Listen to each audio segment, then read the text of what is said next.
Oke, selamat sore Bu. Selamat sore Mas. Ya, dan teman-teman semuanya ya. Iya. Sukses untuk panjenengan semua.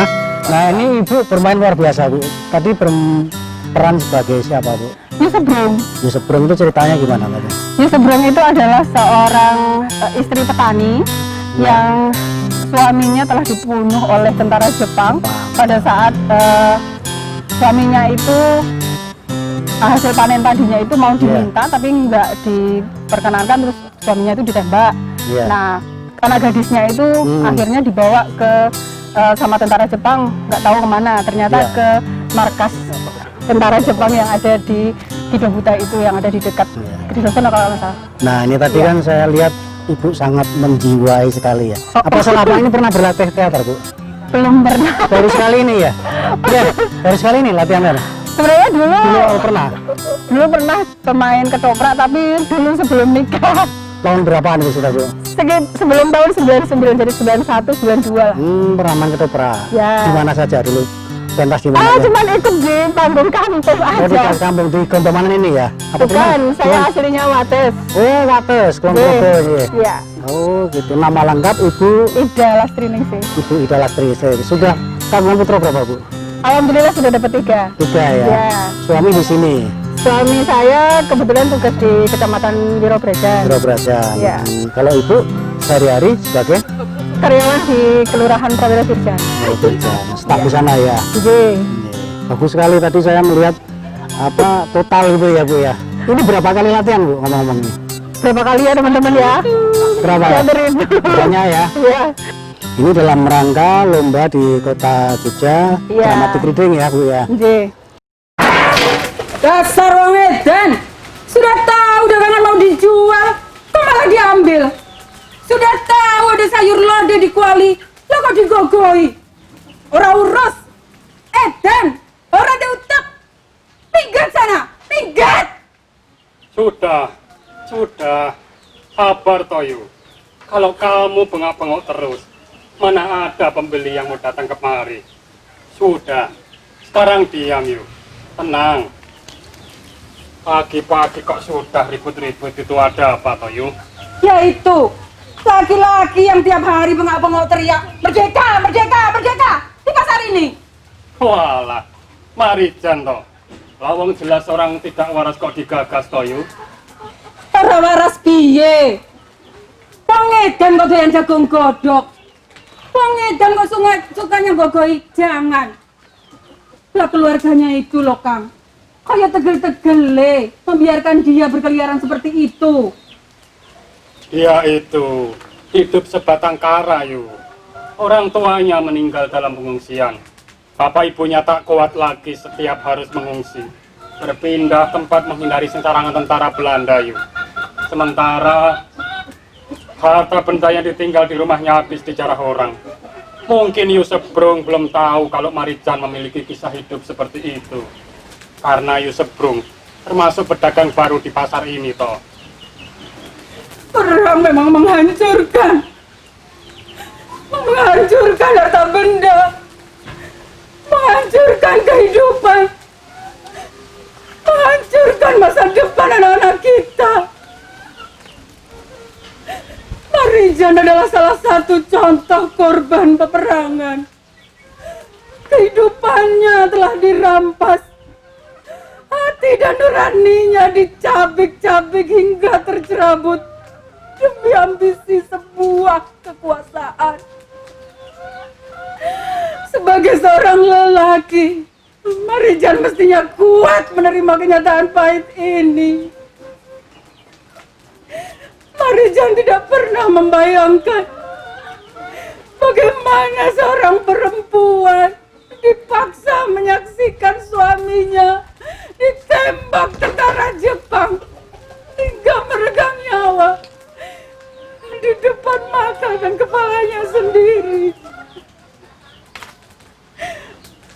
Ketika perempuan itu berontak untuk membela diri agar suaminya tidak dibunuh, hanya karena suaminya tidak mau menyerahkan hasil panen padinya kepada tentara Jepang.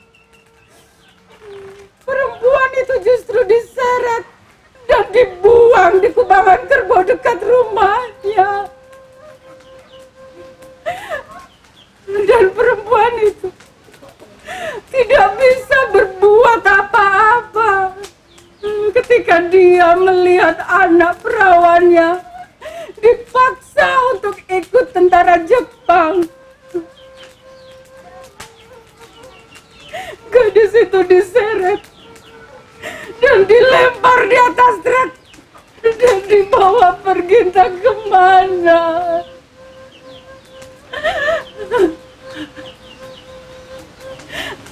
Dan Kang Wage barangkali tidak tahu kalau perempuan itu adalah aku. Aku kan. Sudah, Yu.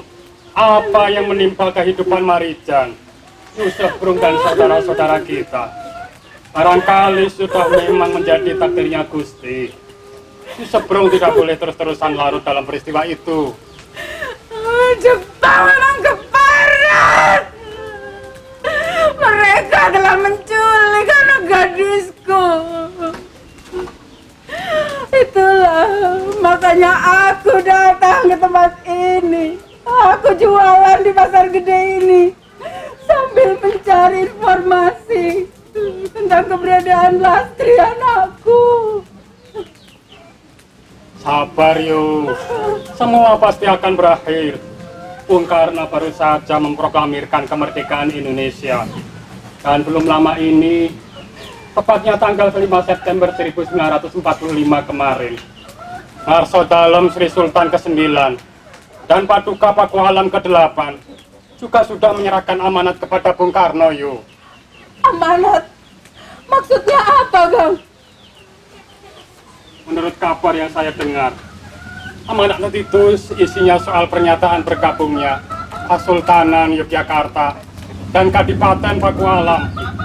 Marso Dalem dan Gusti Pakualam menyerahkan Keraton Yogyakarta dan Kadipaten Pakualam menjadi bagian Negara Kesatuan Republik Indonesia dan menjadi daerah istimewa Yogyakarta ini, Yu. Kita tahu saat ini masih banyak daerah-daerah dan kerajaan-kerajaan bentukan Belanda yang belum mau bergabung menjadi bagian Negara Kesatuan Republik Indonesia.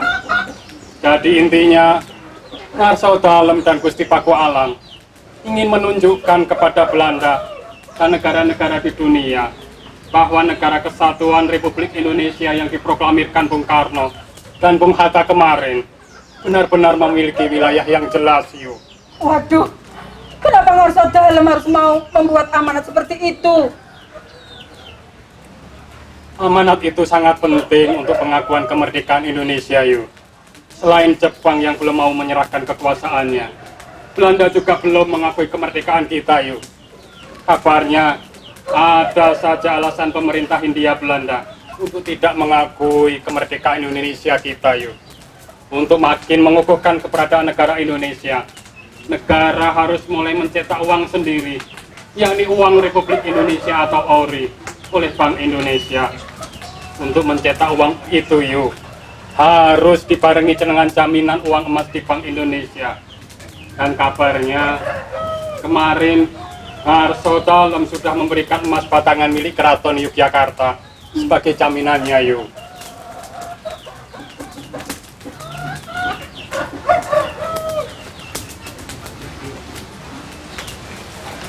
Aku sudah tidak mempedulikan lagi daganganku mau laris atau tidak laku, Kang.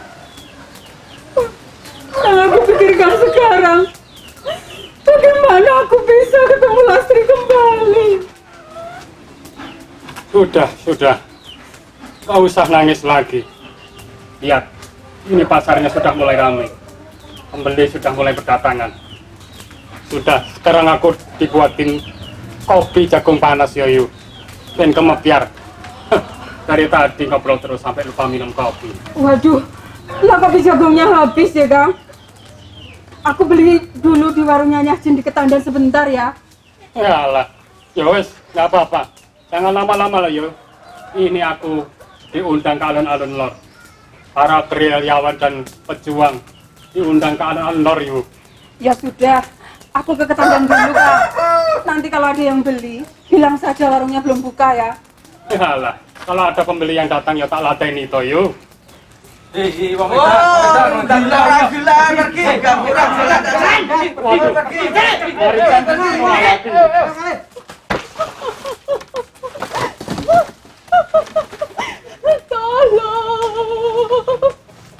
Tolong saya.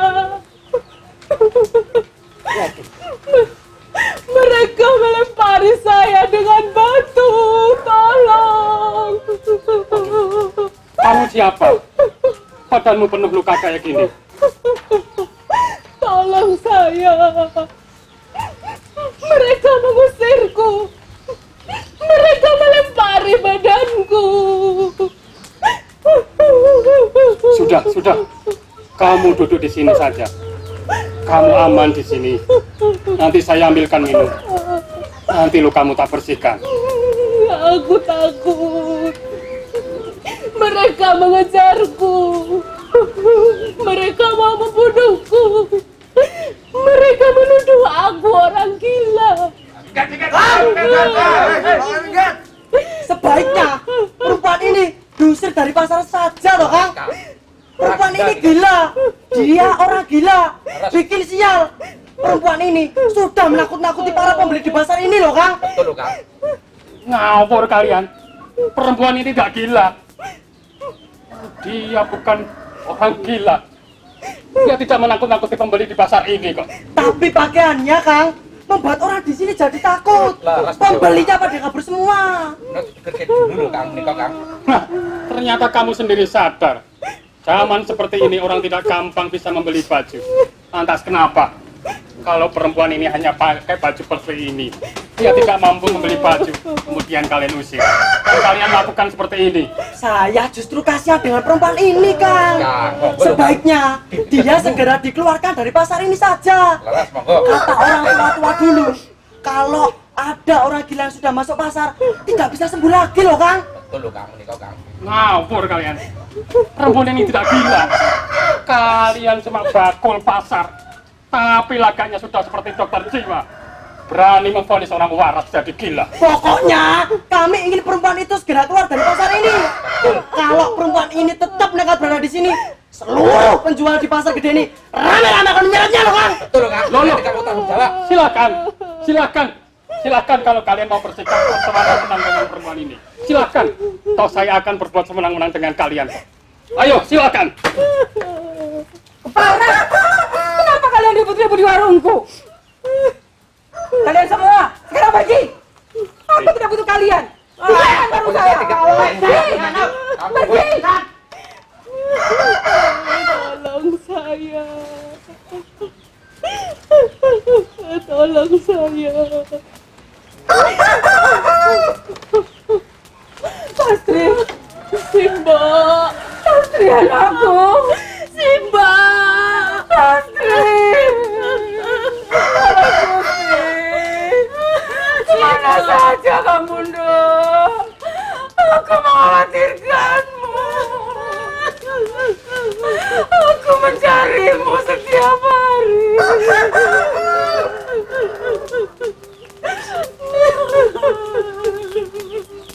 Jepang, Mbak.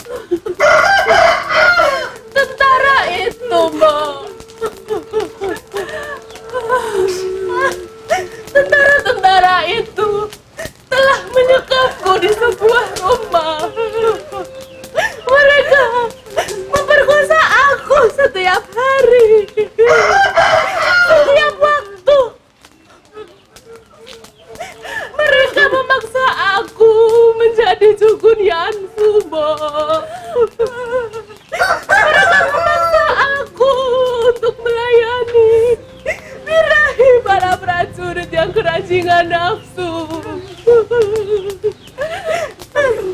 Setiap aku menolak keinginan mereka, tubuhku selalu disiksa, dipukul, tangan dan kakiku diikat, Bu. Dan mereka Nastapora merayakan seks dan nafsu berakhirnya. Maafkan aku, Bu.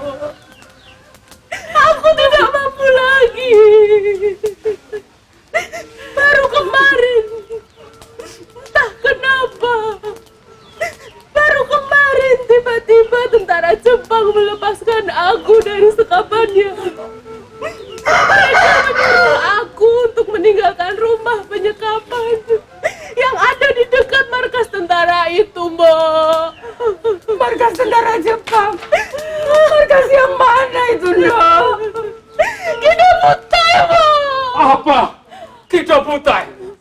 Itu markas inti tentara Jepang. Itu gudangnya tentara Jepang. Dan itu punya markas tentara Jepang yang belum mau menyerahkan diri, yuk. Mereka tidak akan menyerah. Mereka akan pura-pura melakukan perundingan. Tetapi saat itu juga mereka akan menyerang orang-orang yang masuk ke markas.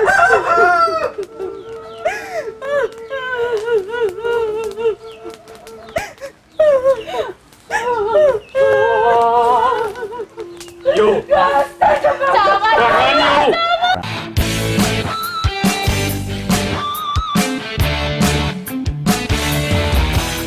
Nah ini kita panggil sutradaranya Mas Giri. Sini ya, Pak Giri. Gabung sini ngobrol-ngobrol. Nah ini kira-kira gimana Mas? Ini melatihnya teman-teman ini gimana kok bisa demikian total itu ya? Tidak melatih, mereka itu pemain-pemain yang hebat gitu. Oh ya. Saya hanya merangkai saja, nambah sulamnya aja. Kalau modalnya kan pemain hebat, kalau sudah punya modal kemampuan bermain, jadi kita tidak perlu melatih, hanya nambah sulam, mengurangi nambah isi. Nah, pesan dari naskah ini perempuan muda ya? Ini cerita Apa? tentang Jegun Yanfu, tentang Ya. bagaimana perempuan-perempuan yang menjadikan budak Nafsu Jepang ya. Jepang, tetapi pada dasarnya ini adalah untuk amanat 5 September 1945 untuk bergabungnya Keraton Ngayogyakarta dan Mataram ke NKRI. Jadi ini untuk pesan-pesan tetap kita jaga NKRI. Jadi ngomong-ngomong ini kontingen ini kecamatan ya? Yang perlu diingat mereka itu bukan Apa? artis, mereka adalah staf-staf kecamatan dan kelurahan. kelurahan, Mereka sehari-hari itu adalah Ya. melayani masyarakat. Jadi Dan pemain drama dadaan ini. Ya, Karbita. Tapi luar biasa loh Bu. Itu perlu mungkin bikin grup nanti terus pentas itu ya? yang dasar kan bagaimana pelayanan masyarakat itu sekarang Ya. ternyata bisa refreshing lah, sebenarnya refreshing ambil tutup sehari-hari melayani tapi mereka bermain baik. Bermain baik. Besok bisa disisipkan pesan-pesan dari pemerintah untuk ke masyarakatnya. Jadi pesan pemerintah itu bisa disampaikan secara dramatisasi, drama ketoprak. Itu Iya. yang penting. Jadi saya sekaligus sebagai penonton Bu melihat kan kalau mungkin tiap hari saya melihat prosesnya kan tidak surprise ya. Ya. Begitu hanya sekali ini pas take video saya melihat ini luar biasa, artinya penjiwaannya kena ini ya, totalitasnya itu. Jadi nanti mungkin program-program pemerintah bisa ini ya, bisa di apa Bukan melalui cerita drama itu ya. ketoprak, dagelan, atau pokoknya kegiatan itu yang guyon maton itu Ya. masuk tetapi tidak kayak gurui. Ya. Mereka hebat. Siap kan Ibu? Semua teman-teman siap ya? Oke teman-teman ya. Ya. Sebelum kita tutup, kira-kira kontingen pesaing terberat dari mana ini? Nah ini. Kami nggak tahu. Kontingen berat. Berat ya? Semua kontingen berat karena mereka punya strategi masing-masing. Tapi yang paling penting bagi kita menjalaninya dengan maksimal. Pertandingan Ya. menang dan kalah itu kan selera aja. Iya. Oke. Kami tidak punya target harus menang juara 1, jadi kami menjalaninya main dengan maksimal. santai, yang maksimal kita mainkan. Apa yang kita bisa itu yang kita lakukan. Oke, nah sebelum kita closing, kita tutup ya. Perlu dikenalkan tadi Ibu Ida ya. Iya. Ini Mas siapa namanya? Bibin Mas Bipin lengkapnya. Pintarto. Mas Pintarto, staf kecamatan di Kenaton. di kelurahan Kupasan. Kupasan. Kalau Mbak yang satunya? Rizda, Pak. Mbak Rizda, Prawira Dirjen juga. Prawira Dirjan. Kelurahan Pawe Dirja. Ibu rumah tangga atau Ini karyawan Prawira Dirjen juga. Prawira Dirjan. Ya. Kemudian yang Warga satu masyarakat. Masyarakat namanya Mas bersama. Mas Osama bin Laden. Bersama ya. Warga masyarakat sini di Gandeng Kusuman ya. Prawira Oh, Dirjen. Dirjan. Kalau Bapak Suyanto. Pak Suyanto, Aktivis masyarakat yang penggerak masyarakat yang biasanya menyambungnya pemerintah dengan masyarakat. oh ya penggeraknya ya. Bukan Itu artis, bukan artis. warga di Kelurahan Prawira Dirjan. Oke, sampai di sini dulu. Siap ya, semoga teman-teman sukses ya. Dan menang. Jangan lupa subscribe channel Sarwanto Aswarso. Ya. Oke. Ya. Udah namanan? Satu lagi untuk melayani. Oke, terima kasih. teman-teman semuanya. Oke, saya kira itu teman-teman review pementasan ini ya. Peserta lomba, jumpa kembali di lain kesempatan. Thank you.